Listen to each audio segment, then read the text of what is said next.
ব্রিটিশের সবচেয়ে ভয়ঙ্কর পুলিশ হাজার বিপ্লবীকে নির্যাতন করেছেন। আজ তাকে শেষ করার দিন। দিনের আলোয় হাজার মানুষের সামনে বোমা ছোড়া হলো, কিন্তু বোমা ফাটল ভুল হাতে। ব্রিটিশ পুলিশ বাঁচলেন, বিপ্লবী মারা গেলেন নিজের বোমায়, নিজের হাতে। নাম অনুজ চরণ সেন। ইতিহাস তাকে মনে রাখেনি।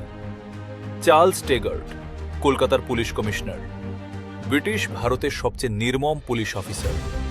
বিপ্লবীদের ধরে অমানবিক নির্যাতন করতেন, জেলে নিয়ে যেতেন, মারতেন, মানসিক ভারসাম্য নষ্ট হওয়া পর্যন্ত। অনুশীলন ও যুগান্তরের বিপ্লবীদের কাছে টেগার্ট মানেই আতঙ্ক। তাকে আগেও মারার চেষ্টা হয়েছিল, কিন্তু প্রতিবার বেঁচে গিয়েছিলেন। বিপ্লবীরা ঠিক করলেন এবার নয়, এবার শেষ। অনুজ চরণ সেন, সেনহাটি, খুলনা, যুগান্তর দলের সদস্য। নিজের গ্রামে ভিলেজ পলিটিক্যাল অ্যাসোসিয়েশন গঠন করেছিলেন। সিভিল ডিসোবিডিয়েন্স আন্দোলনের প্রচার করেছিলেন, কিন্তু জানতেন শুধু অহিংস আন্দোলনে ব্রিটিশ যাবে না। দীনেশ মজুমদার, বাসিরহাট, যুগান্তর দলের আরেক সদস্য। দুজন মিলে পরিকল্পনা করলেন টেগার্টকে শেষ করতে হবে। 25শে অগস্ট 1930, ডালহৌসি স্কোয়ার, কলকাতার সবচেয়ে ব্যস্ত এলাকা। দিনের আলো, হাজার মানুষের ভিড়। টেগার্টের গাড়ি আসছে, অফিসের দিকে যাচ্ছেন। অনুজ প্রস্তুত, হাতে বোমা।